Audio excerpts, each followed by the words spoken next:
Hello students, I'm back with another video that is on Coulomb's law in vector form. As we all know that Coulomb's law measures the force.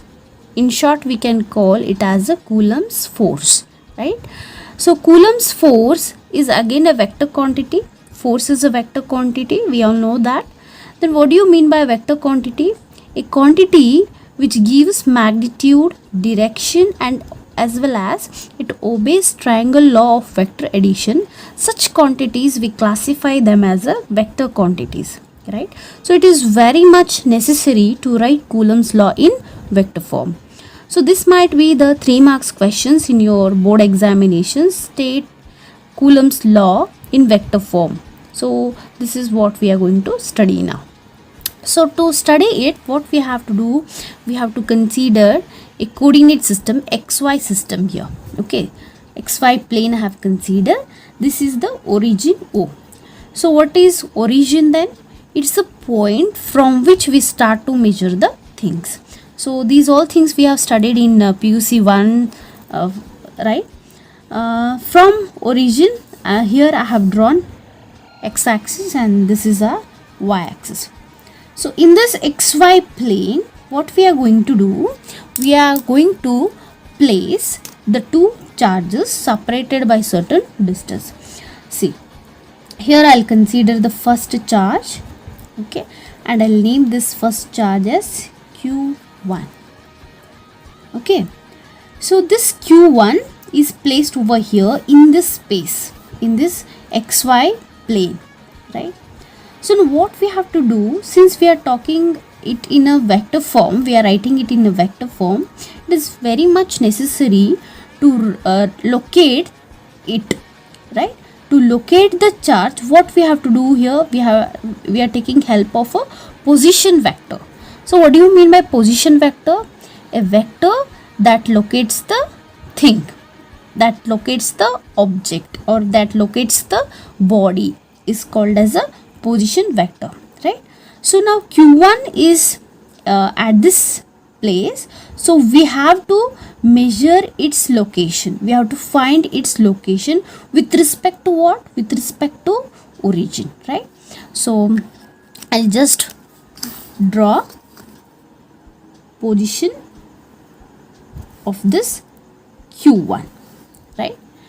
And I measure this position of Q1 as R1 vector. So this is R1 is a position vector of Q1. Similarly,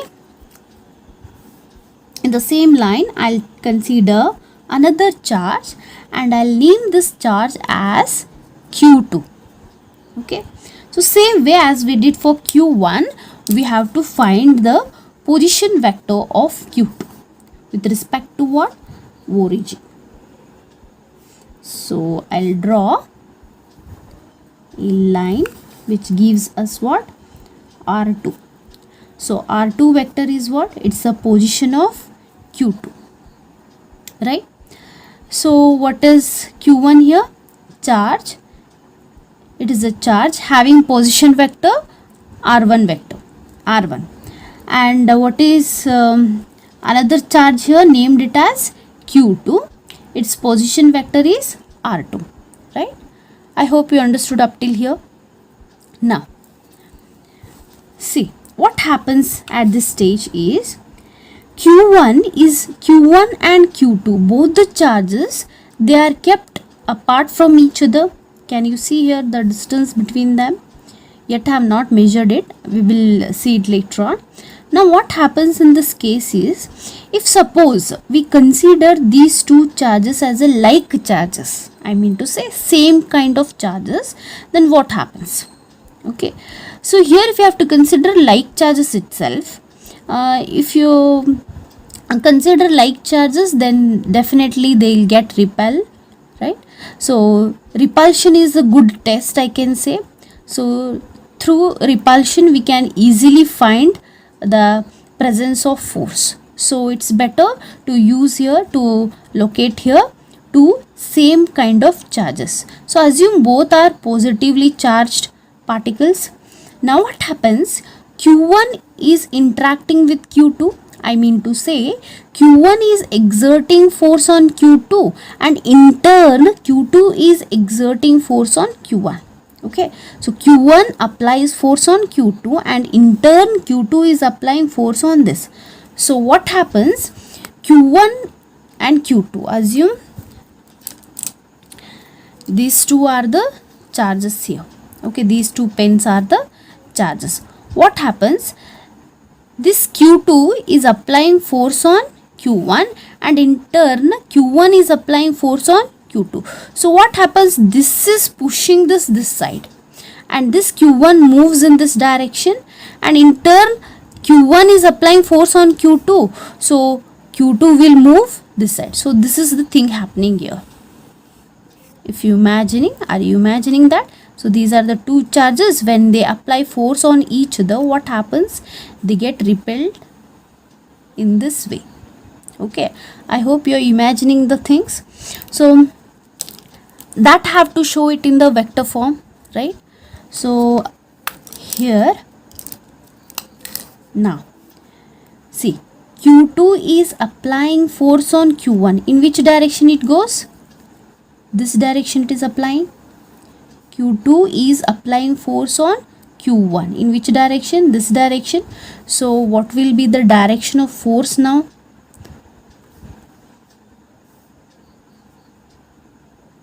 This is the direction, right? I hope you're understanding this, right? So I'll name it as vector F. See here, on Q1, who is applying force? Q2. On Q1, Q2 is applying force.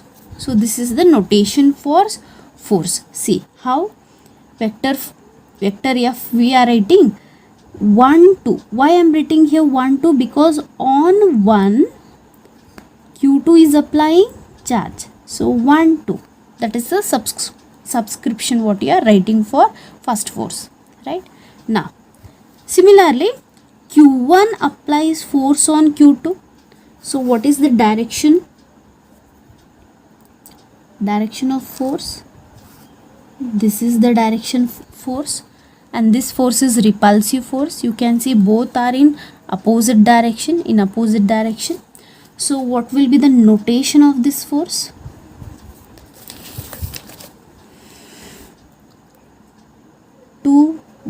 F21. So what do you mean by this F21? On Q2, Q1 is applying force. On Q2, Q1 is applying force. Come again here. On Q1, Q2 is applying force. That's why it is F12. Here on Q2, Q1 is applying force. I hope you are understanding these notations, how we are writing them, right? Okay. Now we'll see the direction of the force. So we all know that we are using unit vectors to show the direction of these vector quantities, right? So unit vectors are used to show the directions. So that we are going to use over here, right? Now look here. See, what is the position of this Q1 while applying a force on Q2? See, Q1 is applying force on Q2. So what is the position of this? Is it applying this way? Q2 is applying force on Q1 and in turn Q1 is applying force on Q2. So see here carefully. So what is the direction of first force here? That is the force on Q1 due to Q2. Force on Q1 due to Q2. So how it is moving? What is the direction of force? How it is moving? This way. From where it is moving? Q2 to Q1. Q2 to Q1. I hope you are understanding that. Q2 to Q1. So that would be the direction of force. So this is force applying on Q1 due to Q2. How you are giving the position, I mean to say direction of force by using unit vector. So this is the distance we can say. Okay, so this I'll just join it. So what is the direction now of this first force? From where? Q2 to Q1. So shall I write it as vector 2 to 1? It is moving. From where it is moving? 2 to 1. So F1, distance between Q1 and Q2, how much it would be now? R2 to 1. Why? Because the force is moving in this direction. From where it is moving? Q2 to Q1. So this becomes distance between the two charges Q1 and Q2 when force is vector F12. Okay, clear? So once again I'll repeat. Anyhow, you can rewind the video and you can listen it. Okay, so when force is acting on Q1 due to Q2, what is the distance between them, separation between them? R21. Okay, now similarly, when force is acting on Q2 due to Q1, or you can say when force is acting on Q2 by the charge Q1, so what is the direction, or what is the distance between them? In which direction it would be? How it is acting? From 1 to 2. So this is the separation between Q1 and Q2 now. Okay, from where to where? 1 to 2. Okay, so this is for F12. This is related to F12 and this quantity is related to F21. Ulta it is, reverse it is. I hope you are understanding the diagram. Okay, now we are able to write the expression for vector F21 and vector F12. Okay, shall we? So this is the explanation what I have written here, very simple one. No need to write everything, this much is enough. So what we have written here, consider two like charges Q1 and Q2 in vacuum. We have placed it. The two charges will exert equal repulsive force on each other because we have considered both the charges are like charges. So now we will calculate individual forces. So what is here? Vector F21, what is it? It is the force exerted on whom? Exerted on which charge? Exerted on charge first number, charge Q2 by whom? By charge Q1. Force exerted on charge Q2 by charge Q1, right? Then according to Coulomb's law, what would be the expression for F21? So I'll write here, vector F21 is equals to our basic formula. What is it? F equals to 1 upon 4 pi epsilon naught Q1 Q2 by R square. So that itself we are writing here. So 1 upon 4 pi epsilon naught into Q1 Q2 divided by, now what would be the distance between these two charges? See here, this is the force. So I told you, when this is the force, this is the distance, this would be the distance between Q1 and Q2. So distance between Q1 and Q2 when force is F21, when force exerted on charge Q2 by charge Q1, the distance is this quantity. So here it is vector. So here how we have to write, you just see R12 square, okay, into R12 cap. So why we are writing here R12 cap? R12 cap, this is a unit vector. So unit vector is giving what? Direction of this force, and this is the magnitude of the distance. So why? Because what is the definition of unit vector? N cap is equals to n vector divided by mod of n. So mod of n can be written as just n. So what is n now? Therefore n is equals to what?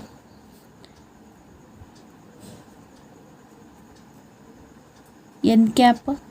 Okay, so or just this can be replaced by this. So with this basic definition we are writing this quantities. Okay, I hope you are understanding things over here.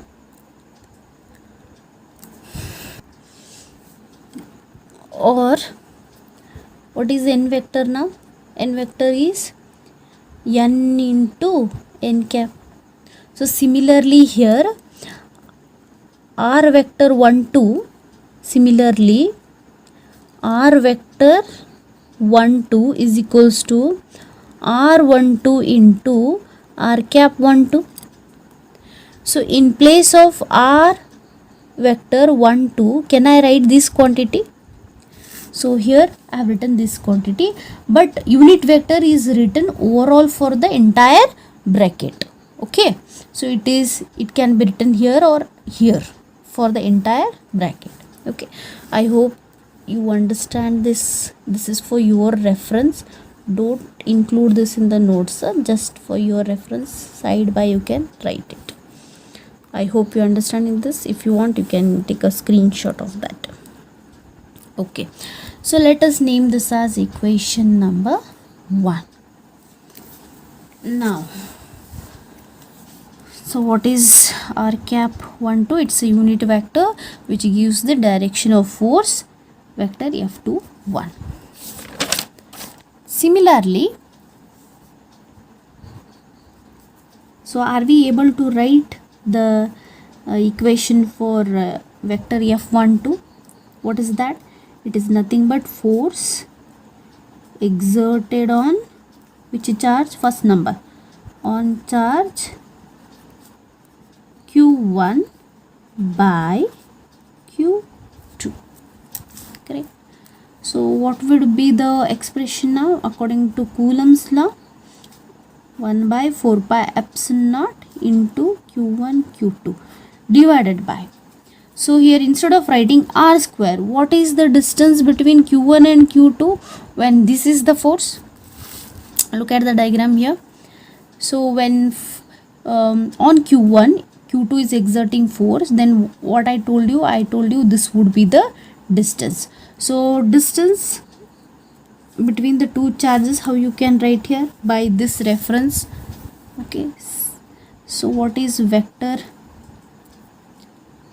2 1 would be? Just by inspection we can write it, r21 dot r cap 2 1, right?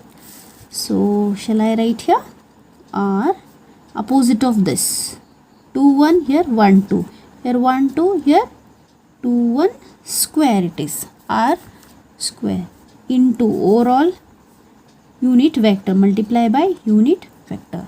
So unit vector is used to give the direction of force in this case. Okay, so let us assume this as equation number 2. Right now, since look at the direction of these two distances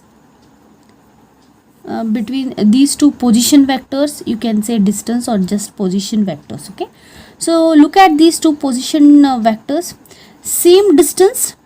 Is it not same distance? If this is 5, from here to here it is 5 centimeter, from here to here it will be 5 centimeter, or if from Q to Q1 it is 10 centimeter, then Q1 to Q2 it is 10 centimeter. The magnitude is same, but what about the direction? Look here, direction. This is going in this direction, this is going in this direction. Are they opposite to each other? Right? So now can I write from figure, since vector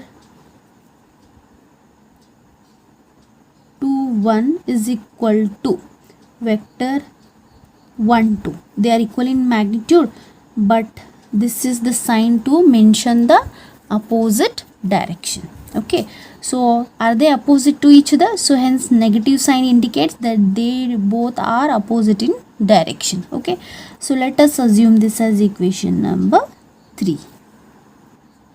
Now put 3 in equation 2.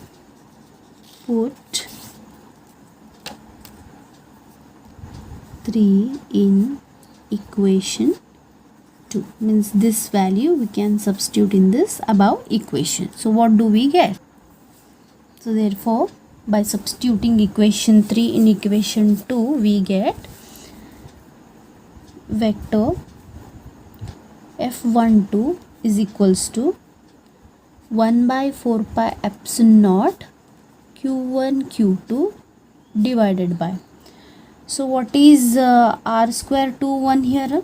In place of r square 2 1, can I put r12 square? Because you can see here, if these two are equal, then if this is the reason, if this is the thing, then definitely these two are equal and opposite in direction. Agree with this point, right?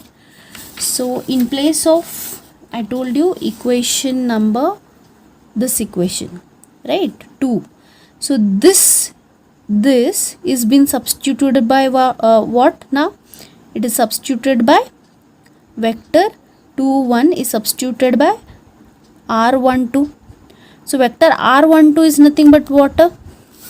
Vector r12 is nothing but r12 into r12 cap. Agree with this? Clear? So shall I write it here?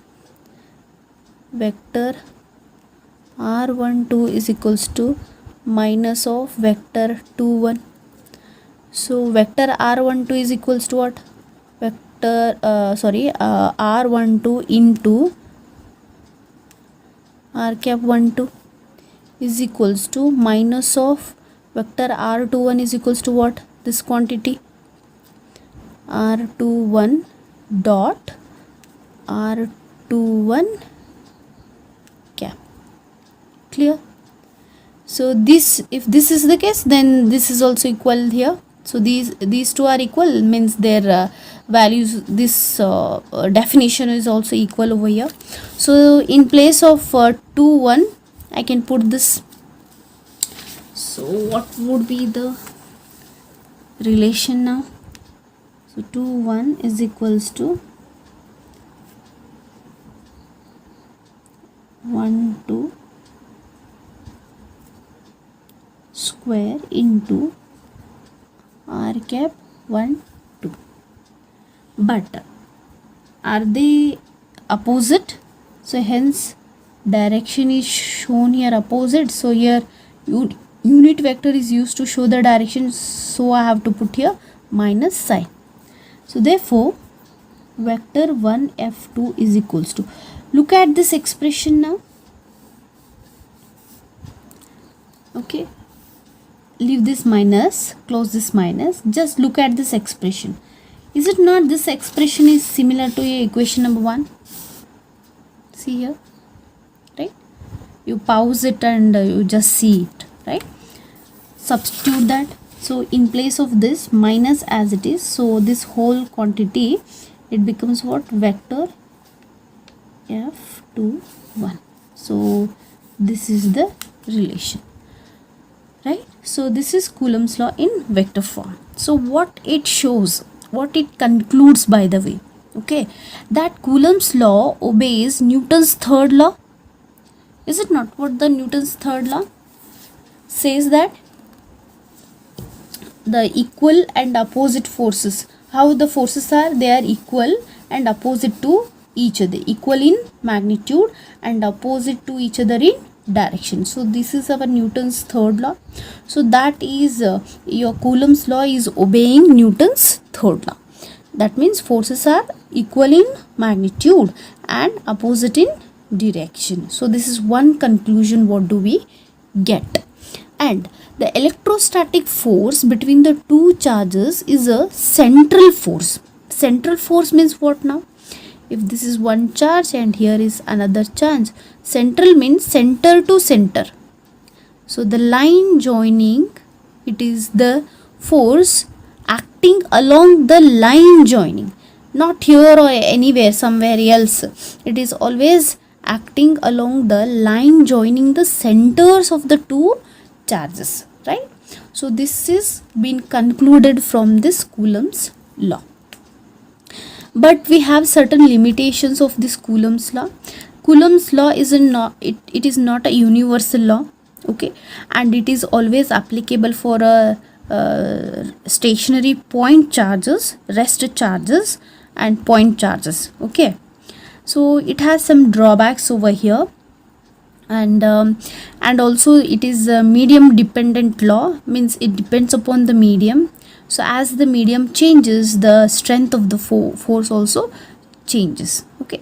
So this is vector form of Coulomb's law. I hope you understood this.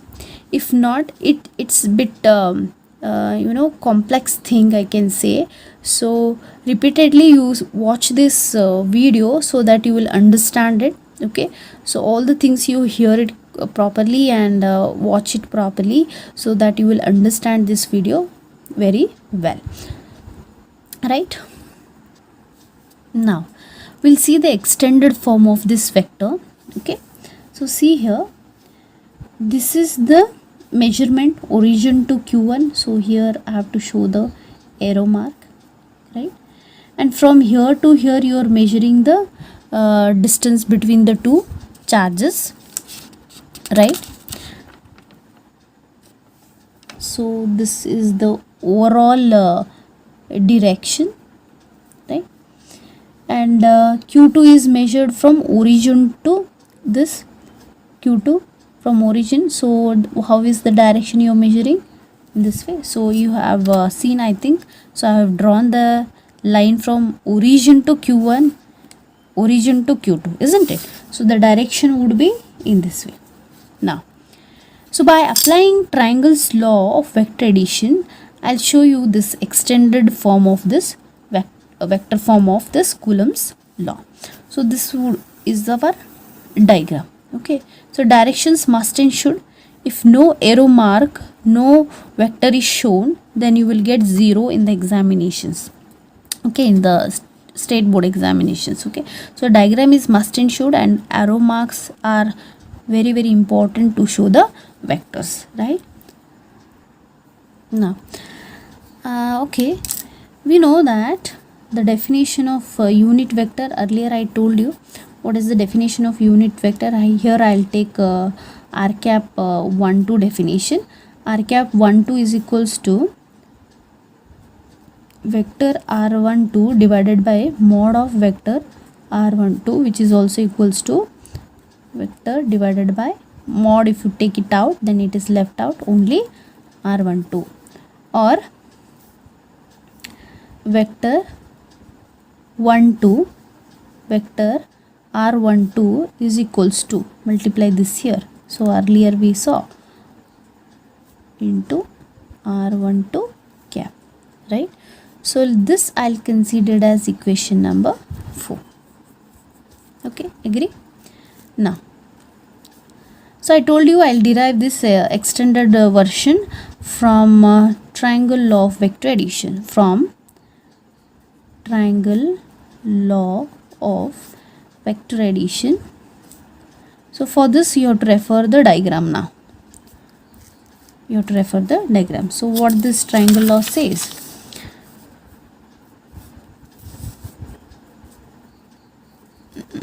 what it says, sum of two sides of the triangle, see, which are in the same direction is equal to the third side, right? Sum of two sides of the triangle which are in the same direction. See here, this are the two sides of this triangle, right? So here can you observe this triangle? So this and this quantities are both are in the same direction. So sum of these two will be equal to the third side, which is opposite to this side, isn't it? So that is triangle law of vector addition. So this I am going to apply now. So I'll write it. So what do we get? Once again, vector r1 plus vector, here I'll consider 1 2 because I've started with definition 1 2 r12. So vector r12 is equals to vector r2, right? Once again, vector r1 plus vector r12 is equals to vector r2. I'll write it down. So according to triangle's law of vector addition, vector r1 plus vector r12 is equals to vector r2. So from this equation, can I get the value for vector r12 is equals to vector 2. This I'll send it here.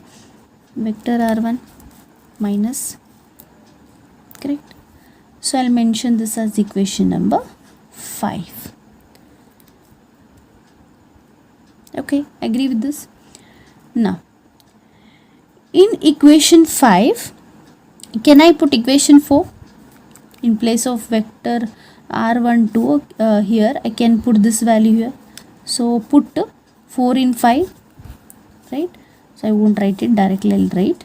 So r12 into vector r1 is equals to vector r2 minus vector r1.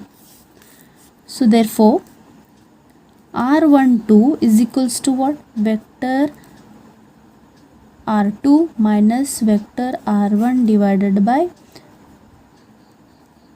r1 cap. No, I want this value here, cap this over here. Okay, clear? I want unit vector definition. So vector r cap 1 2 is equals to vector r2 minus r1 vectors. So this is this quantity. Okay, so here no cap.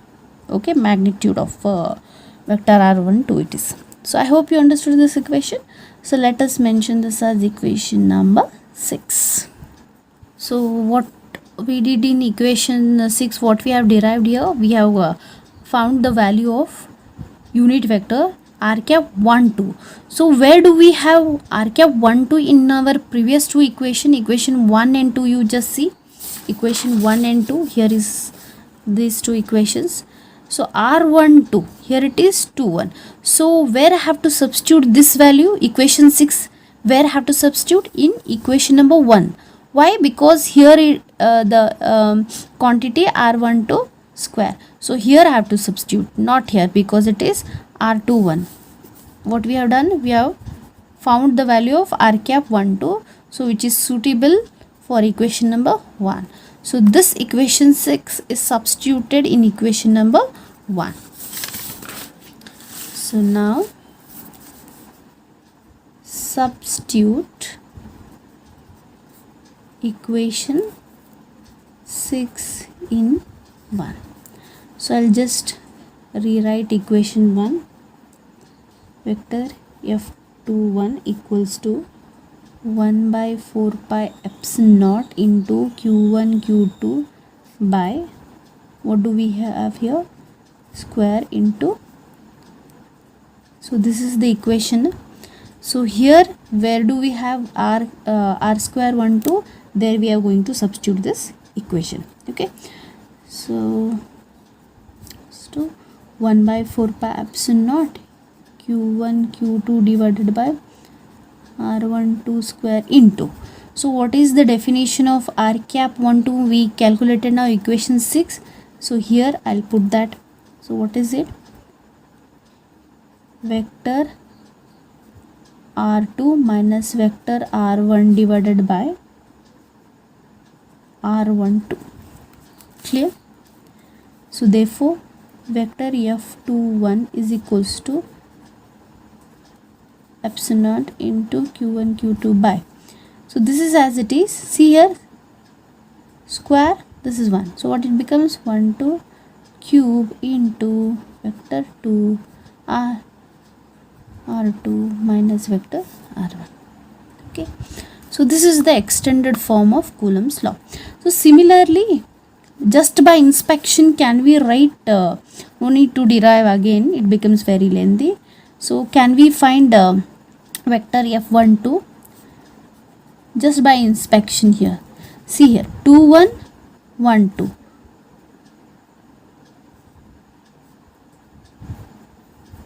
I just made a mistake here. Correct?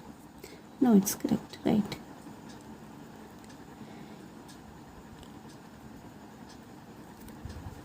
So here 2 1 it was, here 1 2. So what it becomes here? Q1 Q2 divided by what it becomes here? Reverse of this. So by just inspection can we write here 1 2 means here 2 1 1 2 cube, here 1 2 means ulta of that 2 1 cube. And what would be the difference here? Vector r1 minus vector r2.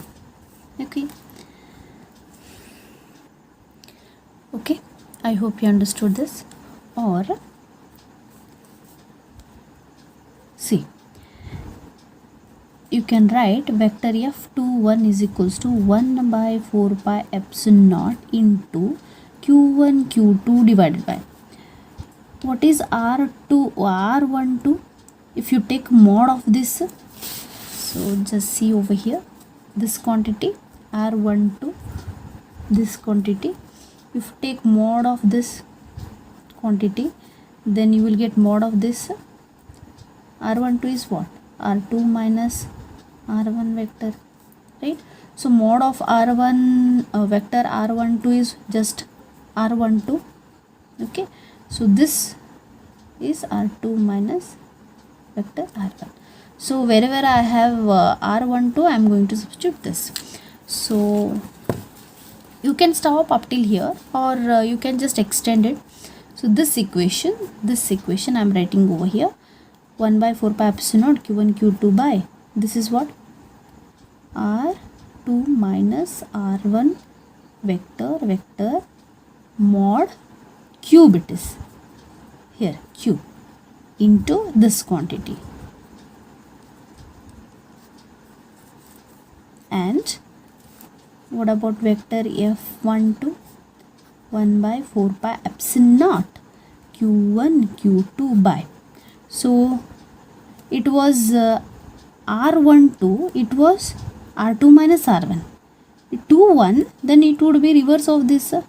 Just by inspection we can write into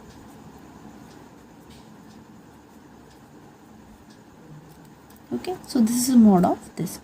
So up till here you can end this vector form of Coulomb's law. So I hope you understand this.